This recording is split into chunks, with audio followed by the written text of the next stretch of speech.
Ram Ram. India news Haryana देख रहे हैं आप। आपके साथ मैं दीप्ति द्विवेदी।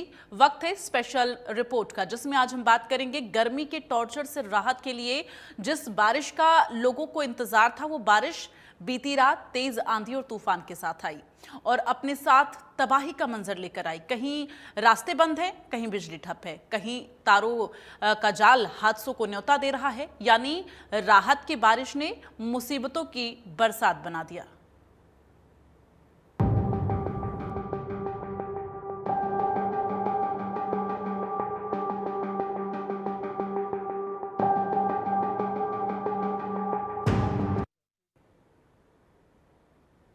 आंधी और बारिश से भारी नुकसान हुआ है। रेवाड़ी के ग्रामीण क्षेत्र में बिजली ठप हो गई है, ये बड़ी जानकारी। रोहतक में मोबाइल टावर टूटकर गिरा है। बल्लभगढ़ में आपको बता दें कि ओवरब्रिज के टीन शेड उड़े हैं और जगह जगह जलभराव से रास्ते बाधित हो गए हैं। तो बीती रात आपको बता दें, देर रात से ही तेज हवाओं के साथ, आंधी तूफान के साथ जोरदार बारिश हुई और कुछ ही घंटों की बारिश ने पूरी तरह से तहस नहस कर दिया है। कई जगहों पर पेड़ टूटकर गिरे हैं, बिजली के पोल गिरे हैं, तारें टूटी हुई हैं और जगह जो रास्ते हैं वो बाधित हो गए हैं, बिजली सेवाएं ठप हो गई हैं। इस तरह से कई दिक्कतों का सामना इस आंधी बारिश और तूफान की वजह से देखने को मिला है। इस आंधी बारिश तूफान की वजह से कई लोग इस हादसे का शिकार हो गए हैं, जहां पर कुछ लोग चोटिल हुए तो कुछ लोगों की जान की जाने की भी खबर है। फिलहाल ये 4 तस्वीरें आपकी टीवी स्क्रीन पर। टोहाना, यमुनानगर, बल्लभगढ़, हिसार, कुछ ही घंटों की बारिश अब दरिया बनती हुई इन जिलों में नजर आ रही है। आप देखिए, टोहाना में भारी जल जमाव, यमुनानगर में किस तरह से भारी जल जमाव हुआ है, बल्लभगढ़ में भी वही स्थिति है। हिसार की सड़कें आप देखेंगे, हर तरफ आपको पानी ही पानी नजर आएगा। तो ये कुछ घंटों की बारिश से अगर शहर का ये हाल हुआ है, आप सोचिए कि जून आखिर तक मॉनसून एक्टिव जब होगा तो फिर इन जिलों का क्या हाल होगा। गुरुग्राम में देखिए किस तरह से लोग पानी में खड़े नजर आ रहे हैं और काफी ज्यादा पानी लग गया है। झज्जर में भी भारी बारिश से दिक्कतें हुई हैं। सिरसा, यमुनानगर, अंबाला, चरखी दादरी, ये तमाम जगहों की तस्वीर आप देखिए, हर जगह आपको पानी ही पानी नजर आएगा। चरखी दादरी में भी हर तरफ पानी ही दिखेगा। अंबाला की सड़कें भी पानी से लबालब हो गई हैं। तो कुछ घंटों की बारिश अगर लोगों के लिए इतना मुसीबत बना साबित हो रहा है, तो मॉनसून के दिनों में इन जिलों का क्या हाल होगा, ये अंदाजा लगाया जा सकता है। अभी भी अगर आप यहाँ के प्रशासन से, नगर निगम से बात करेंगे तो बड़े बड़े दावे किए जाएंगे। सीवरेज साफ कराया जा रहा है, पानी निकासी की व्यवस्था की गई है, लेकिन ये जो दावे हैं वो इन तस्वीरों में आप देखिए कितना सही और कितना गलत साबित हो पा रहे हैं। तस्वीरों के जरिए ये बयां हो रहा है कि उन दावों की जो पोल है वो खुलती हुई नजर आ रही है। चूंकि पानी निकासी के दावे किए जाते हैं, लेकिन वो दावे धरे के धरे तब साबित होते हैं जब इस तरह की तस्वीरें सामने आती हैं। ये आप समझिए कि रात के समय में हुई बारिश का नज़ारा है। जब मॉनसून एक्टिव होगा और 2-2 दिन तक लगातार बारिश का सिलसिला, 3-3 दिन तक लगातार बारिश का सिलसिला चलेगा, तो इन जिलों का क्या हाल होगा, यहाँ के लोगों की दिनचर्या किस तरह से तहस नहस हो जाएगी, इन तस्वीरों के जरिए अंदाजा लगाया जा सकता है।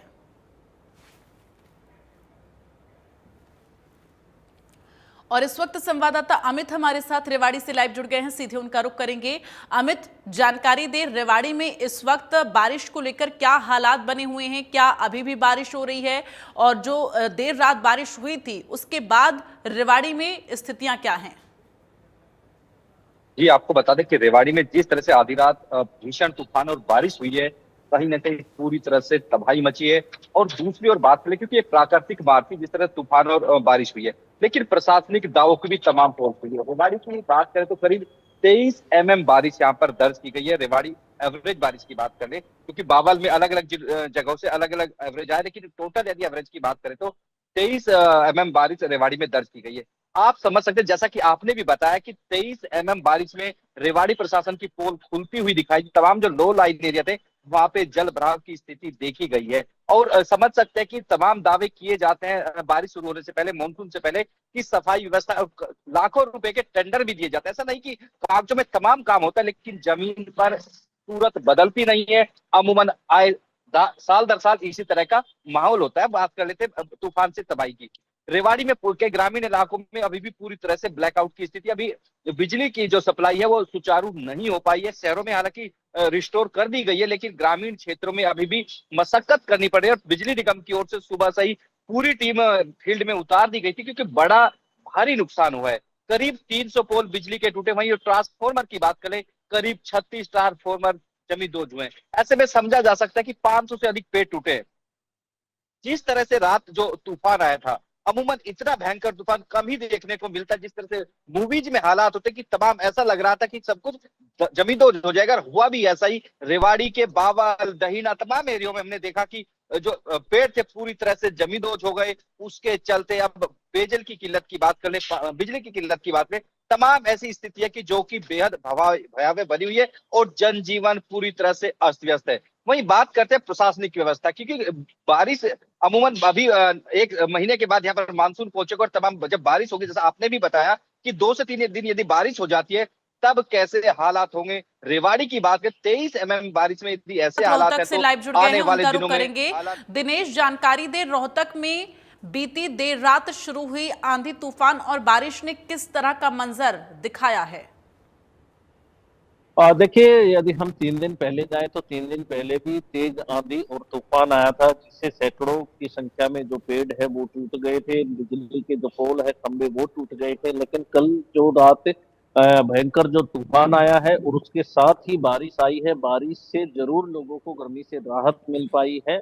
लेकिन जो तेज आंधी और तूफान आया है उससे सैकड़ों की संख्या में आज फिर पेड़ टूटे हैं। और यहाँ तक कि रोहतक में जो एक जो मोबाइल जो टावर है वो भी टूट गया है। इसके अलावा करीबन आधा दर्जन जो गाड़ियां हैं वो भी पेड़ों की चपेट में आई हैं और जो पेड़ है वो भी टूटे। तो कहीं ना कहीं जो स्थिति है वो काफी खराब हो गई थी। रात को ही करीबन 2 घंटे तक ये तूफान रहा, इसके साथ तेज बारिश रही और उसी में जो है ये सारा मामला सामने आया। पेड़ टूटे, खंभे टूटे। हालांकि जो बिजली की जो सप्लाई है, रात से ही जो बिजली विभाग के कर्मचारी हैं वो इसमें लगे हुए हैं। कहीं कहीं पर ब्लैकआउट जरूर है, लेकिन धीरे धीरे जो है उन्हें दुरुस्त किया जा रहा है। और जो बिजली के जो पोल है वो टूटने का जो सही आंकड़ा है वो आज शाम तक जो अधिकारियों को दे दिया जाएगा। लेकिन इस बार जो बड़े पेड़ थे, जो कि करीबन 50 वर्ष से ज्यादा के जो पेड़ थे, वो ज्यादा टूटने में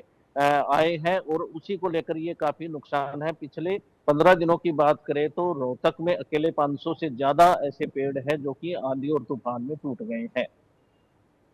बिल्कुल, तो जिस तरह से लगातार ये तस्वीरें सामने आई हैं, अमित, अगर बात की जाए रेवाड़ी में, आपने बताया किस तरह से नुकसान हुआ है, आगामी दिनों के लिए मौसम विभाग का क्या कुछ कहना है? और साथ ही ये भी जानकारी दें, प्रशासन जो दावे कर रहा था, अब उन दावे की जब पोल खुली है तो प्रशासन का क्या कुछ कहना है? आगे क्या इंतजामात अब किए जाएंगे? जी, आपको बता दें कि अभी आज से, क्योंकि भीषण गर्मी नोतपा जिसमें 90 डिग्री पे सूरज रहता है, आज से वो भीषण गर्मी का दिन शुरू हो रहा है। लेकिन जिस तरह से रात को बारिश और तूफान है, गर्मी से जरूर राहत मिली है। लेकिन सबसे बड़ी बात ये कि क्योंकि अभी 2 दिन गर्मी की बात कही है, 29 मई को एक बार फिर से बारिश का अलर्ट दिया गया कि बारिश हो सकती है। अभी येलो अलर्ट है रेवाड़ी की बात करने तो। लेकिन प्रशासनिक दावों को पोल जिस तरह से खुली है, कहीं ना कहीं कई सवाल खड़े करती है, क्योंकि सरकार की ओर से लगातार प्रयास किए जाते हैं, अधिकारियों की बैठकें ली जाती है कि जो लगातार हमने पिछले दिनों में गुरुग्राम की बात कर ले, तमाम शहरों की बात करें, केंद्रीय मंत्री राव इंद्रजीत सिंह हो या राव नरवीर, तमाम चीजें कहते निरीक्षण करने पहुंच रहे गुरुग्राम में भी। और रेवाड़ी में भी प्रशासनिक अधिकारी की ओर से कहा गया कि व्यवस्था दुरुस्त कर नालों को साफ कराया जा रहा है। अभी भी हमने सुबह जब उनसे बात की कि उन्होंने कहा कि टेंडर दे दिया गया, जल्द कराएंगे। अमूमन ऐसे ही आश्वासन सुनने को मिलते हैं, लेकिन जमीनी हालात है कि बदलते नहीं। सवाल ये है कि आखिर कब स्थिति बदलेगी और कब नालों को साफ किया जाएगा। इसमें तमाम दावे जरूर होते हैं, लेकिन जमीनी स्तर पर काम होता हुआ दिखाई नहीं देता। रात को 23 mm की बारिश हुई, इसी का प्रमाण है कि जैसे ही बारिश हुई तमाम लो लाइन एरिया में पानी भरा हुआ दिखाई दिया। और एक बार फिर से वो जो नाले इनके अटे रहते हैं वो फिर से कहीं ना कहीं उनको क्लियर नहीं कर पाया था, उसके चलते जो पानी की निकासी होनी थी वो नहीं हो पाई और उसका खामियाजा एक बार फिर से शहरवासियों को भुगतना पड़ा। कहीं ना कहीं प्रशासन को जो कोसने के अलावा शहरवासियों के पास कोई चारा भी नहीं होता, क्योंकि जब बात होती है दावे तमाम होते हैं, लेकिन जमीनी हालात में कोई काम होता हुआ दिखाई नहीं देता। और एक बार फिर से ऐसा ही होता हुआ दिखाई दिया। अब रेवाड़ी प्रशासन के सामने बड़ी चुनौती है। नगर परिषद की बात करें, जल स्वास्थ्य विभाग की बात करें, क्योंकि जो बरसाती नाले होते हैं उनकी भी छटाई आज तक नहीं हो पाई। वहीं जो शहर के जो सीवर होते हैं उनकी सफाई नहीं हो पाई। चलिए, उसी का तमाम परिणाम था कि जानकारी के लिए जल अमित और दिनेश, आप दोनों लोगों का बहुत बहुत धन्यवाद। आगे बढ़ते हुए बात करेंगे, अंबाला में बारिश के बाद कई जगहों पर जलभराव देखने को मिल रहा है। इसके साथ ही इसको आपको बता दें कि इको के पास अंडरपास में पानी भरने से लोगों को दिक्कतों का सामना करना पड़ रहा है। वहीं कई जगहों पर तेज हवा के चलते पेड़ भी गिरे हैं। जो है वो अंबाला में कहीं ना कहीं लोगों को दिक्कतों का सामना भी करवाती है। मैं दिखाना चाहूंगा, सेक्टर 9 है ये। इस समय सेक्टर 9 में जो पानी है वो सड़कों पर भर गया है। पूरी सड़क पानी से भरी हुई है, लोगों का निकलना दुश्वार है। लगातार रात से बारिश हो रही है और बारिश के कारण लोगों के जो गलियां हैं उनमें जल भराव हो रहा है। अगर मैं स्थिति दिखाना चाहूंगा सेक्टर 9 की दूसरी रोड की, इस तरफ भी इसी तरह से जो पानी है वो भी कहीं ना कहीं खड़ा मिलेगा। मैं दिखाऊंगा कि चारों तरफ सेक्टर 9 जो है भरा हुआ है। इसके साथ साथ जो इनको अंडरपास है उसके नीचे भी पानी बहुत ज्यादा है। इनको अंडरपास की तस्वीरें भी आपको शेयर करेंगे, जहां पर कि लगातार बारिश होने से पानी जो है भरा हुआ है और लोगों को कहीं ना कहीं असुविधा का सामना करना पड़ रहा है। लेकिन लगातार जो बारिश रात से हो रही है उससे मौसम सुहाना हुआ है और लोगों को कहीं ना कहीं गर्मी से राहत भी मिली है। इंडिया न्यूज हरियाणा से संजीव आनंद, अंबाला से।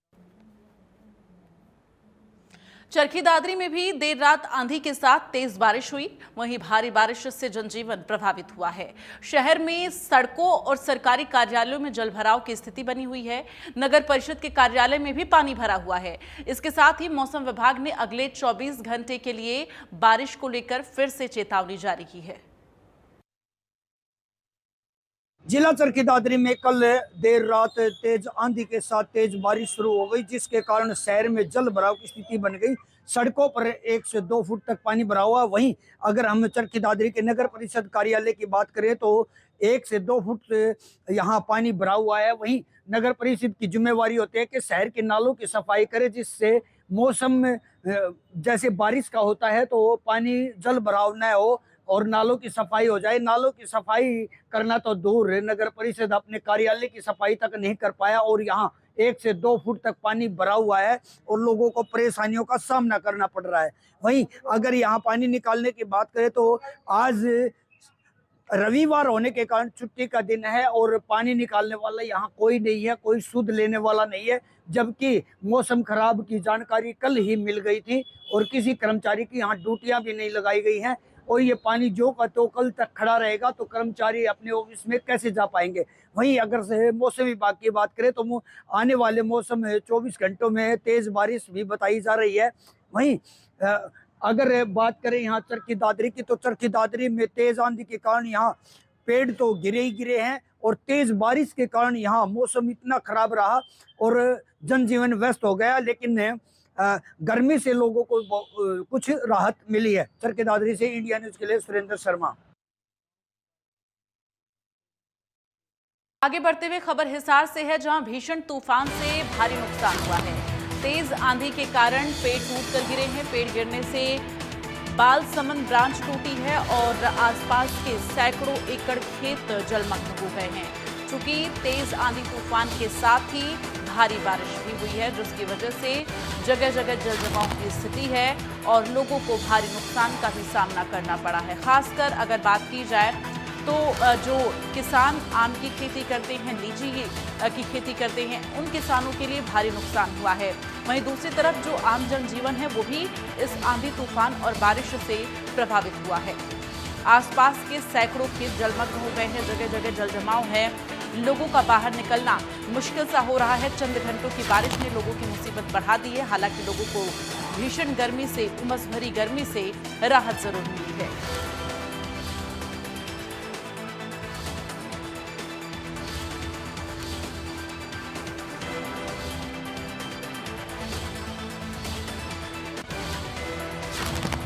आगे बढ़ते हुए खबर फरीदाबाद से है, जहां बल्लभगढ़ रेलवे स्टेशन पर प्लेटफॉर्म की तरफ जाने वाले फुट ओवर ब्रिज के ऊपर लगे आधे से ज्यादा टीन शेड तेज आंधी की वजह से देर रात उखड़कर नीचे गिर गया और स्टेशन के साथ बन रहे रेलवे स्टेशन की जो बिल्डिंग है उसका शटरिंग, कुछ हिस्सा जो है शटरिंग का आंधी की वजह से गिर गया है, जिसे दोबारा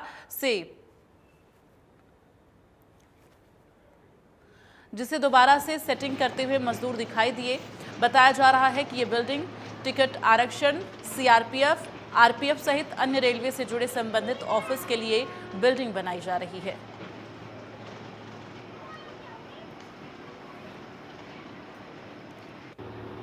तो इन तस्वीरों में आप देख सकते हैं ये फुटओवर ब्रिज है जिसका टीन शेड आप देखिए कुछ हिस्सों में गायब है। दरअसल ये टीन शेड तेज आंधी के वजह से यहाँ से टीन शेड उखड़ा है और जो बिल्डिंग बन रही है सीआरपीएफ, आरपीएफ, इन तमाम कर्मचारियों के लिए, अधिकारियों के लिए जो बिल्डिंग बन रही है उसका कुछ हिस्सा भी गिरा है। हालांकि अब फिर से उसे दोबारा से सेट किया जा रहा है।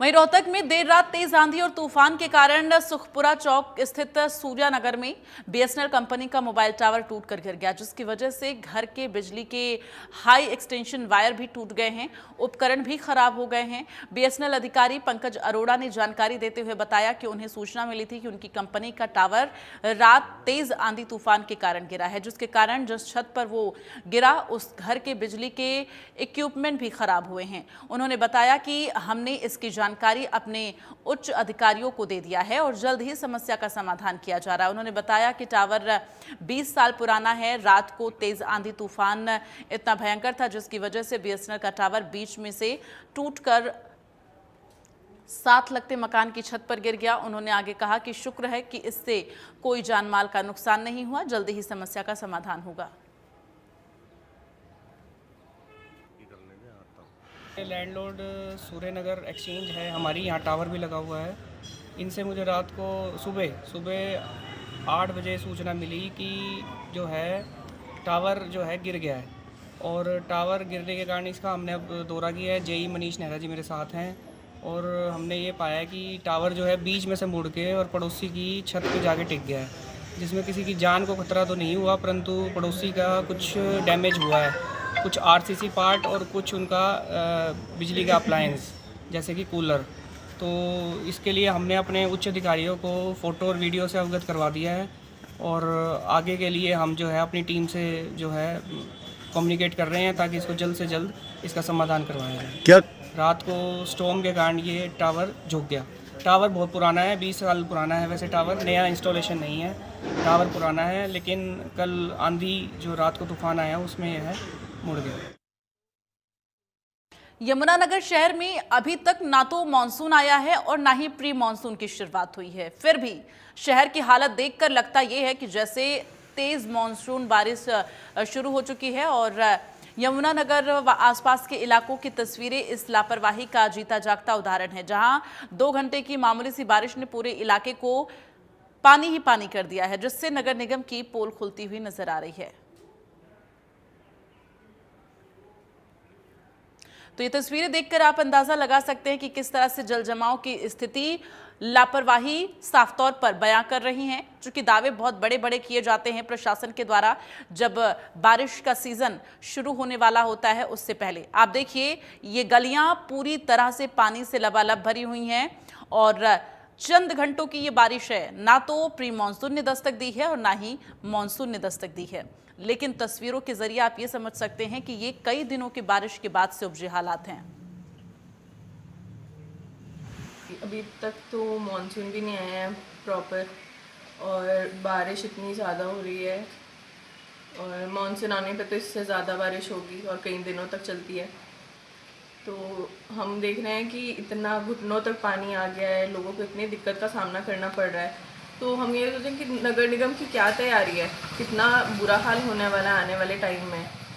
कुछ सुधार नहीं हो पा रहा है, कुछ सही नहीं चल रहा है। नगर निगम से बस यही अपील कर सकते हैं कि तैयारियां अच्छे से की जाएं, पानी निकासी की तैयारियां अच्छे से की जाएं ताकि आने वाले मॉनसून के टाइम पर लोगों को दिक्कतों का सामना ना करना पड़े। और चलिए नई खबरों के साथ इस बुलेटिन में फिलहाल के लिए बस इतना ही। आगे भी खबरों का सिलसिला जारी है।